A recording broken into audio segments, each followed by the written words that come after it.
Hello friends, फिर से एक न्यू वीडियो में आप लोगों का स्वागत है। चलिए वीडियो को शुरू करते हैं। शुरुआत करेंगे आज हम लोग निफ्टी 50 इंडेक्स के साथ। ये किस तरह से बिहेवियर कर रहा है इसको भी समझते हैं। काफ़ी दिनों से जो है हमारा निफ्टी 50 जो है वो 25,000 के आसपास जो है ये ट्रेड कर रहा है।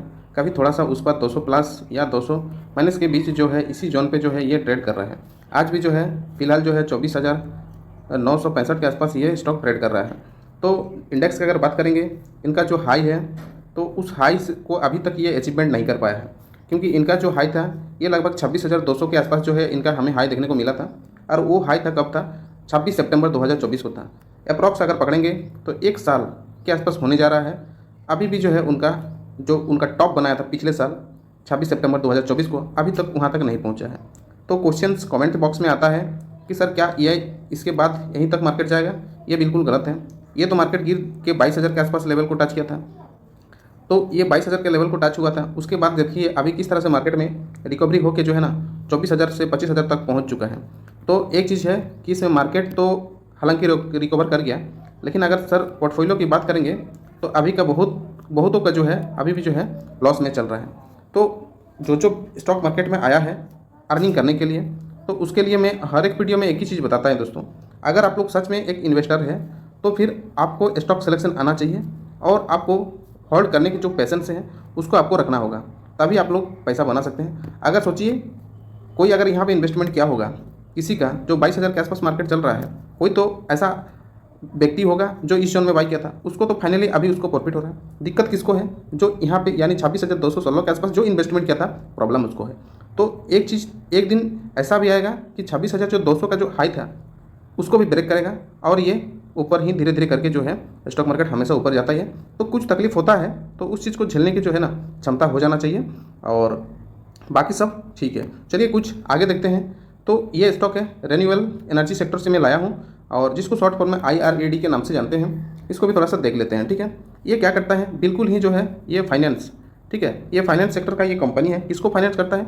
जो रेन्यूएबल एनर्जी के ऊपर काम करती है कंपनी है, ठीक है, उस कंपनी को ये फाइनेंस करने का काम करती है, ठीक है। ये भी एक प्रकार का गवर्नमेंट कंपनी ही है, ठीक है। खास करके जो रेलवे वगैरह सेक्टर उनको फाइनेंस करती है, रेन्यूएबल एनर्जी के सेक्टर उसको फाइनेंस करती है। ये कंपनी का जो है काम है मेनली जो है फाइनेंस करने का काम है।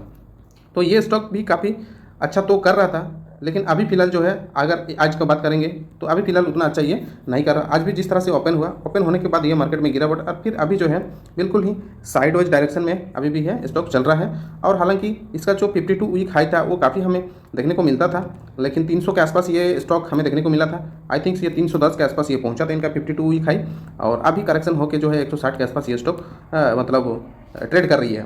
तो अभी देखिए कितना वक्त लगेगा इस जोन को आने में, ये तो वक्त ही बताएगा, क्योंकि किसी को ये चीज़ नहीं पता था कि आज इसका 52 वीक हाई जाएगा, कल जाएगा, परसों जाएगा। इस चीज़ का पता किसी को नहीं रहता है, ठीक है। अभी जैसे कुछ न्यूज के माध्यम से कुछ और डाटा हम लोग जानेंगे। इराडा शेयर डाउन 28%, मतलब 2025 में जो है ना ये स्टॉक जो है 28% के आसपास जो हमें गिरावट देखने को मिला था, और अभी एक चांस है कि ये लगभग 185 तक गया था, और उसके बाद अभी हमें गिरावट ही इसमें देखने को मिल रहा है।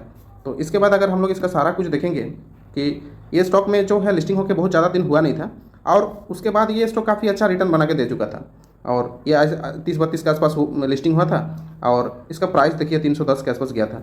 तो हमेशा ऐसा नहीं है कि आज 30-32 के आसपास लिस्टिंग हुआ रॉकेट की तरह 6 महीना में 310 हो जाएगा, ऐसा नहीं होता है। चलो किसी का लॉटरी लग गया वो अलग बात है, लेकिन गवर्नमेंट की जो फोकस है वो इस डायरेक्शन में था, इसलिए स्टॉक इतना तेज़ी से भगा भी था। अगर इसका हम लोग देखेंगे तो इस साल जो है ना 28% की जो है हमें गिरावट देखने को मिल रहा है। अगर एक सप्ताह की बात करेंगे तो उसमें भी जो है 5.9 के आसपास हमें गिरावट देखने को मिल रहा है। अगर ओवरऑल हम लोग 12 महीना का अगर देखेंगे तो ये डाटा निकल के आता है 41.3% के आसपास गिरावट देखने को मिल रहा है। तो ये स्टॉक क्या है, हमें तो फाइनली अच्छा लगता है। इसका 52 वीक लो जो है 137 के आसपास देखने को मिल रहा है, जो कि बिल्कुल ही इस लॉ के आसपास ये स्टॉक ट्रेड कर रहा है। तो फाइनली क्या है, ये स्टॉक दोस्तों ख़राब है नहीं, हम तो इसको ख़राब नहीं मानते, क्योंकि ये जो है फ्यूचर ओरिएंटेड स्टॉक है। अपना अपना पर्सनल ओपिनियन होता है, किसी को ख़राब भी लगता है, ठीक है। तो अभी भी जो है बिल्कुल ही इसका बॉटम के आसपास हमें देखने को मिल रहा है, और ये स्टॉक में भी यहाँ से आगे जाने की हमको तो फाइनली संभावना दिखाई देता है, लेकिन उसके लिए बार बार एक ही चीज़ वही आपको होल्ड करने की क्षमता है, ठीक है। पूरा कैपिटल को गलती से भी डिप्लॉय मत करना, क्योंकि मार्केट स्टॉक मार्केट है, ये कभी भी कुछ हो सकता है, कहना मुश्किल है, ठीक है। तो ये था इराडा का और इसका देखिए जो पहले इन्वेस्टमेंट करके इसमें बैठा हुआ था उनका तो देखिए फाइनली अच्छा ही रिटर्न मिला है। कंपनी 2023 के आसपास लिस्टिंग हुआ था और वही 60% के आसपास था, हम गलती से 30-32 बता दिए थे और ये चला गया था 310 के आसपास और अभी जो है हमें गिरावट देखने को मिल रहा है। ऐसे होता है स्टॉक मार्केट, फिर गिरेगा फिर ऊपर होगा, फिर गिरेगा फिर ऊपर होगा, ठीक है। फाइनली कभी तो कभी ये स्टॉक ऊपर जाने वाले हैं। तो चलिए नेक्स्ट स्टॉक की बात करेंगे। ये भी जो है एक एनटीपीसी ग्रीन एनर्जी, ये एनटीपीसी ग्रुप का कंपनियां हैं, ठीक है। ये भी सेम चीज़ है कि रिन्यूएबल एनर्जी के ऊपर ये कंपनी अच्छा फोकस कर रही है। तो ये भी फ्यूचर ओरिएंटेड है, ठीक है।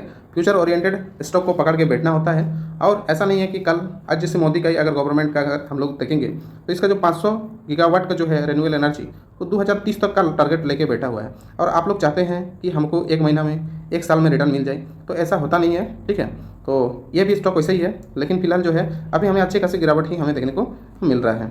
अगर इनका भी हम लोग चार्ट पैटर्न समझेंगे तो ऑल टाइम तो लिस्टिंग होकर उतना ज़्यादा हुआ नहीं था। ये नवंबर के आसपास ये लास्ट ईयर यानी 2024 को ये लिस्टिंग हुआ था और थोड़ा सा रिटर्न बनाया था। मार्केट का सेंटीमेंट उस टाइम जो है काफ़ी ख़राब था और ये स्टॉक उतना अच्छा कर ही नहीं पाया। लास्ट में क्या हुआ, गिरावट। अभी गिरावट लेके थोड़ा सा जो है ऊपर हमें जाते हुए दिखाई दे रहा है। तो ऐसे ही होगा। अब देखते हैं ये कब तक इस डायरेक्शन में या साइडवाइज में चलते रहेगा। और आगे हम लोग इस स्टॉक भी हमको फाइनली अच्छा लगता है, लेकिन यही है कि अभी एक एनटीपीसी ग्रुप का जो है ये स्टॉक है।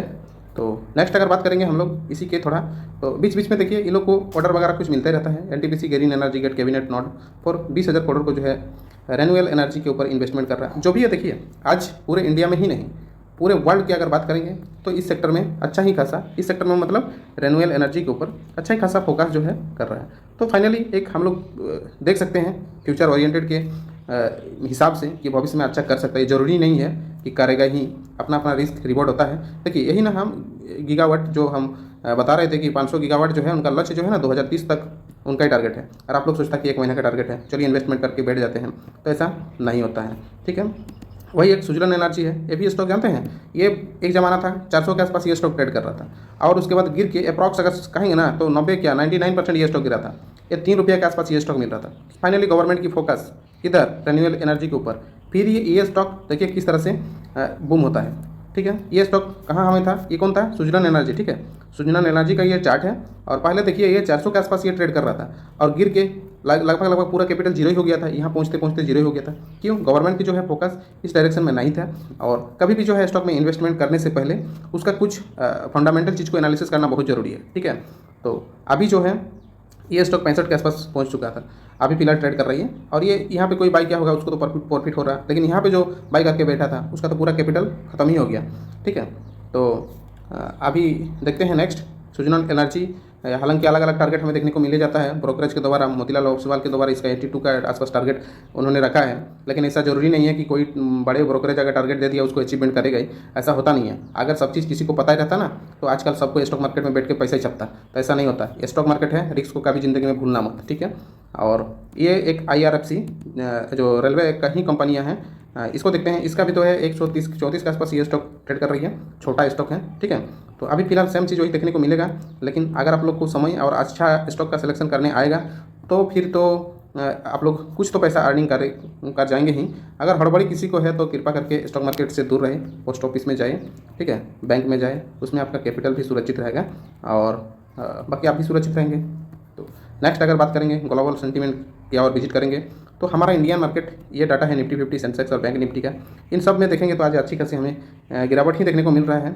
और बाकी अगर डाटा हम लोग स्क्रॉल करके देखेंगे पूरे ही हरे निशान में हमें देखने को मिल रहा है, ठीक है।